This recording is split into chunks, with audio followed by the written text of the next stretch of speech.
Como derrotar Olhos Famintos 2? Imagina que você é um jogador de basquete voltando de um campeonato escolar por uma estrada no meio do nada. Você ganhou a medalha de ouro, mas isso parece não importar agora, porque uma criatura voadora e muito boa de pontaria está te caçando e seus amigos também. E além disso, ela tá com muita fome, vai te comer todinho. Ai, que delícia!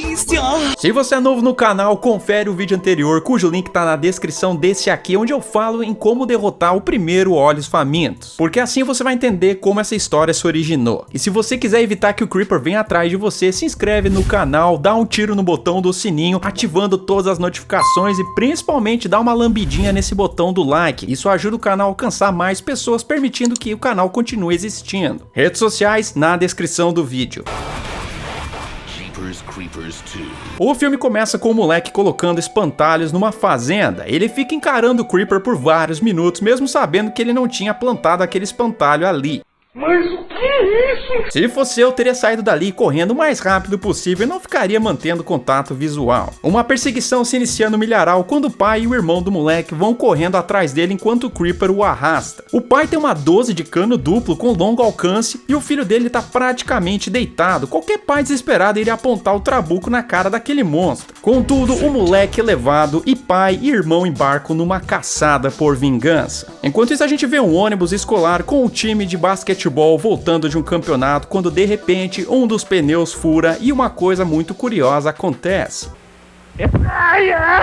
Achando aquele artefato muito estranho, os professores mesmo assim decidem seguir viagem, mas o Creeper tá com tanta fome que ele fura um segundo pneu. Os professores até tentam chamar a polícia pelo rádio, mas ninguém responde. No entanto, um dos professores é pego pelo Creeper e praticamente todo mundo naquele lugar tinha visto o ocorrido. Mas mesmo assim, os dois professores continuam a colocar sinalizadores na estrada. Eu até entendo o fato dos professores não quererem que um carro bata no ônibus, mas se eles querem ser encontrados, eles poderiam colocar os sinalizadores em cima do ônibus e não na estrada, sendo que o pisca-alerta seria suficiente para iluminar o local. Mas o que vem ao caso aqui é o fato que eles viram um morcego gigante caçando uma pessoa. Qualquer ser racional buscaria refúgio dentro do ônibus e não ficaria exposto no meio da rua. É verdade. Mas como eles são o Zé Ruela, o Creeper pega a motorista do busão. E o último professor, desesperado, entra no ônibus para perguntar se os alunos tinham visto o ocorrido, mas logo ele sai de novo.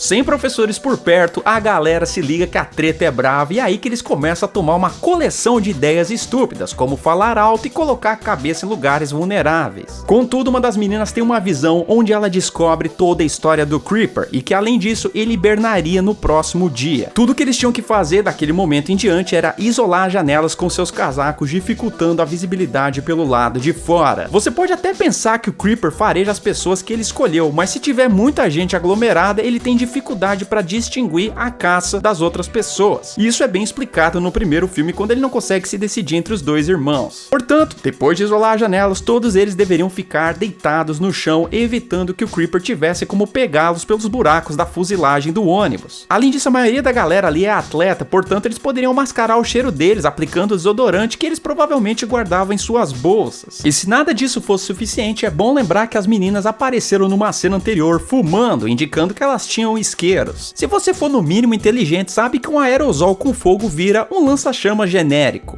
Yes, science! Contudo, eles são contactados pelo pai do garotinho da fazenda que foi caçado lá no começo do filme. Ele diz que vai chamar a polícia, mas ele não faz isso porque ele quer ajustar as contas com o Creeper. Você é o bichão mesmo, hein, doido? Nesse momento, ele deveria chamar a polícia um pouco antes de chegar no ônibus escolar, dando tempo dele praticar sua vingança e caso seu plano desse errado, pelo menos a polícia poderia concluir o serviço. A garotada comemora a suposta ajuda, mas o Creeper acaba com a festa arrebentando parte da fuzilagem e todo o vidro das janelas. Aí os caras se ligam que o Creeper sempre quis mantê-los dentro do ônibus, então eles se desesperam e forçam a porta e a saída de emergência. Mas eles são burros demais, porque o vidro do motorista já tá quebrado, é só eles saírem pela frente do ônibus, meu Deus.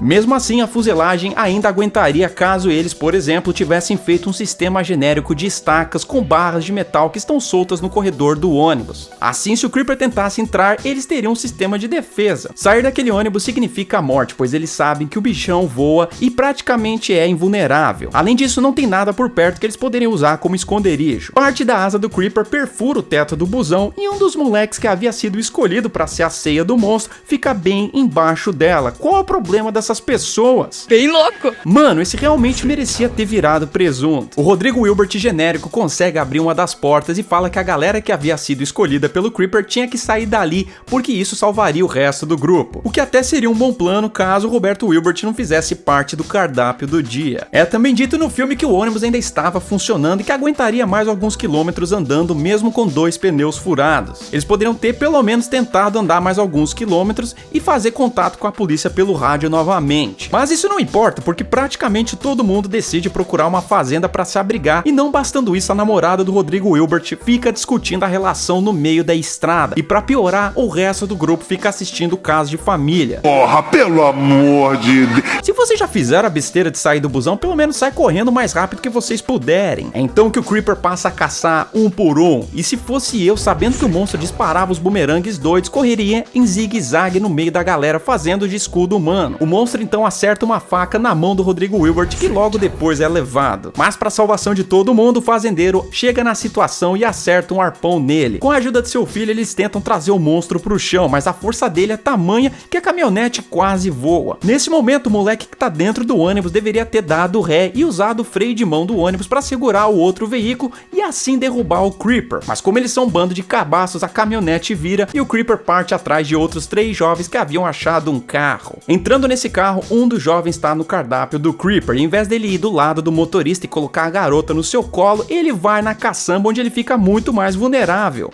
Tudo bem. Contudo, eles capotam o carro e o Creeper fica sem uma perna e um braço, parecendo um sapinho. E é então que o jogador, perseguido pelo bicho, sai rastejando. Mas mano, você sabia que o Creeper farejava o seu medo. E aí a gente tem um dilema, porque ele poderia ter corrido que o Creeper nunca iria alcançá-lo com os membros destruídos. Como ele não faz isso, o monstro o encurrala e ele só não é morto porque o fazendeiro aparece e trava o Creeper com o arpão. E como esse cara tá ligado nas regras de ouro do terror, ele finaliza o serviço. Ah, morre!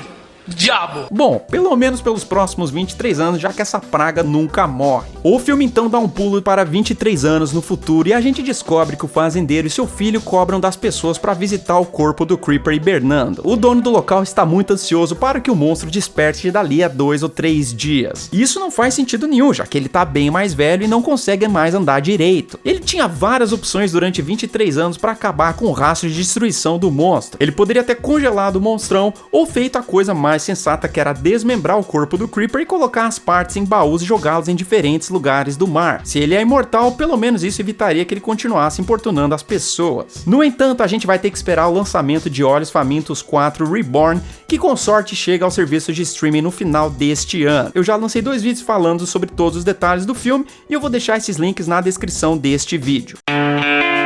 A contagem final é de 7 presuntos e a morte que vai ganhar a medalha de ouro vai pro Bucky, que perde a cabeça para o Creeper no busão. E se você quiser que esse canal continue existindo, cara, confere os nossos outros vídeos da saga Como Vencer. Vou deixar um card aí e alguns links na descrição deste vídeo. Saiba que eu também já fiz a saga de terror, Terror no Pântano, eu sei o que vocês fizeram no verão passado, Pânico, Godzilla vs Kong, Pânico na Floresta, Lenda Urbana e muito mais. Links na descrição. Deixe seu comentário porque isso também é muito importante para o algoritmo do canal. Eu vejo vocês num próximo vídeo e valeu!